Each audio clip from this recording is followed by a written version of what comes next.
Kamooltan kabajamtootaa fi hordoftoota madda nageenyaa nagaan keenya lagaaf tabbeen qaxxaamuree bakka jirtan maratti sinaa ga'u jecha eega hordoftoota keenya oduulee biyya keessaa qabannee dhufnee jirra. Oduu guyyaa irraa kan isin dhageessisu ana obsaasanii. Godina Walloo Aanaa Dawwee Harawaa keessatti maqaa abbaa gaariin dubartoota Islaamaa irraa uwwisa fuulaa dirqamaan banamaa jira. Maqaa abbaa gaarii mootummaan PP kan uummata dura buusee jiruu fi mana uummataa kan diigsisaa bahe abbaa gaar ganda Uranee Salaamaa Gooxee Sanqallee tokko dubartoota Islaamaa yookaan alarsunnaa fuula isaanii dhokfatanii karaarra deemaa jiran irraa dirqamaan fuula isaanii irraa bane. Eenyummaa keessaniin bara jechuun dubartoota Islaamaa dararaa jiraachuu jiraattonni naannawaa sanii madda nageenyaatti himan.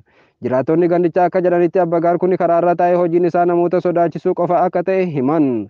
Namoota maallaqa ziyaaraa hin buufne mootummaattis hin dabarsa jechuun namoota hedduu sababa kanaan sodaachisaa akka jiru jiraattonni naannawichaa madda nageenyaatti himan. Akkasumas namoota amantaa walitti buusuuf shiraan hojii hedduu hojjechaa jiraachuu himame. Aanaa Jillee Dummuugaa keessatti guyyaa sadiin dura qeerroo Oromoo mootummaan bilchiginnaa qabee hidhuun maddeen keenya madda nageenyaatti himan. Namoonni qabaman kunneen maqaan isaanii tokkoffaa Muhammad Sayyee, lammaffaa Saadaam Damissee, sadaffaa Hasanee Muhammad, afraffaa Sayyid Jufaaraa, shanaffaa Abduu Xinqish, jahaffaa Awwal Muhittuu, torbaffaa Kaliil Aliyyii yoo jedhaman jarreen kunneen yeroo ammaa kana mana hidhaa aanaa Jillee Dummuugaa keessatti hidhamanii dararamaa jiru. Manni Oromoota aanaa baatee takka olee lama olee hidhattoota Affaariin gubatu itti fufee jira. Lolli hidhattoota naannoo Affaariin Oromoota aanaa baatee irratti gaggeeffamaa jiru balaa guddaa uummata irraan gahaa jiraachuutu gabaafame. Gama aanaa Dawwee Harawaa kanaanis qe'ee Oromoo jalatti ol dhufanii qawwee ol dhukaasaa jiraachuun maddeen keenya madda nageenyaatti himan. Uummanni Oromoo gola jiru keessatti akka of hin daganneen dhaamsa keenya. To'annoo jala oolfamuu fi hooggantootaa fi qondaaltota TPLF gameeyyii marsaalee hawaasaa irratti oduu ijoo ta'ee jira. Hoogganaan kutaa duula waraana Itoophiyaa Birgadeer Jeneraal Tasfaayee Ayyaalee ibsa ammaan dura kennan keessatti hooggantoonni TPLF olaanoon 4 ajjeefamuu fi kanneen biroo 9 booji'amuu dubbatanii turan. Hundeessaa fi hoogganaan adda bilisa baasaa uummata Tigraay obbo Sibahat Naggaa warreen to'annoo jala oolfamanii fi suuraan isaanii marsaalee hawaasaa irratti naannawaa jiru keessatti argamu. Suuraan kunis isaanii xayyaara adii irraa buufamanii fi humnoota nageenyaan marfamanii dhaabbatan kan mul'isudha. Obbo Sibahat Naggaa ogeessa fayyaa hospitaal Xoor Hayiloch kan turanii fi amma soorama ba'anii haadha warraa obbo Sibahat Leetanaal Koloneel Tsaaduu Riich, Koloneel Kinfee Taaddasa, Koloneel Yemaanee Kaasaayee namni gaafatamni isaanii ammaaf hin baramin, Assagir Gabra Kiristoos Jaamu, Komaander Barahee Girmaa fi Amda Maariyaam Tasammaa namoota amma to'annoo jala oolfamanidha. Warra qabaman kanneen keessatti yakka riiphii ganuutiin warreen mootummaan himate ni argamu. Hoogganaan Pirooskaantiing Itoophiyaa kan turan obbo Zaray Asgadow warreen ajjeefaman keessatti argamu. Qondaalli waraana Itoophiyaa Jeneraal Tasfaayee Ayyaaleef dabaluunis haati warraa Mijar Jeneraal Hayyaloom Aariyaa dhiheenya kana Ameerikaa irraa Tigraay dhaqanii turan. Aadde Algaanash Mallas Opereeshinii aangaa'ota TPLF qabuuf gaggeeffamuu ture jala osoo dhiyeessan boolla lixuun akka du'an dubbatu. Duulli hooggantootaa fi miseensota TPLF adamsuu kun erga lolli xumuramee je'ee mootummaan labseen booda. Garuu akkaataan ajjechaan hooggantoota TPLF irratti fudhatamee je'amu kun shakkii uumee jira. Namoonni hedduun TPLF badii ni qaban. Garuu namoota seeraan adabuudha malee dirree waraanaatti fixuun sirrii miti. Seera waraana idil addunyaa kan cabse jechuun yoo falman garii namoota TPLF hojii isaa dhandhamaa jira itti muddi jechuun miira gammachuu ibsaa jiru.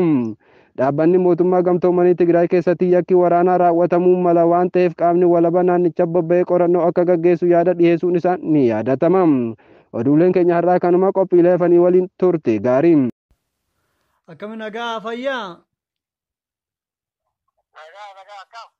Egaa fayyaa mu'ee callaan jedhama miidiyaa madda nageenyaarraan si bilbilaa waa'ee amma lola daangaa irratti shiftoota naannoo Afariin deemaa jiru kana waan tokko tokko sinirraa iyyaafanna jenneeti mee akkamii haalli amma irra jirtan? Haalli amma irra jiru adeemtuu kanatti waan jiru silaa torbee kana keessa wayyeera. Hayyee Haa ta'u malee Gatii afaana akka jennutti akka qaama mootummaatti jedhamee jira. hayyee Gantiin isaa silaa kana keessana bilaala irraa ta'ee amma sanqallee booraa qallaa odaa sanqallee gubateera. hayyee Kanaafuu waan rabbiin godhe yeroo ittiin hin laalla malee yeroonin ulfaataadha haalli amma jiru. yeroo ammaa kana bulii sadi durallee deebitee waan gubdee jechaa dhageenya. Jarri tun yoggaa gubdu sa'aatii akkamii dhuftee gubdii haala kamitti gubaa jirti? Yoggaa gubaa jirtu kana mana Oromoo kana. Mana Oromoo kana gallabatti hirkattee dhufti. Guyyaa isaa waraanni hidhatees moolee rasaasa tumtee oola. Gara samii gara keessanitti ol immoo gara samiitti jirra jechuuf. Karaa amma burqaa kanaan saambii amma jiru kanaan bari kanaaf fuulla'ee ganda amma itti hiiku kanatti akkuma hin tokkosaa. Hayyee Kanaafuu gandin isaa baay'een ganda gaggaattisanii irraa ol deddeebi'aniirani. Waan humna mootummaa ta'eef waraana guyyaan torba erga bulee booda uummanni sigaaf keessa galee.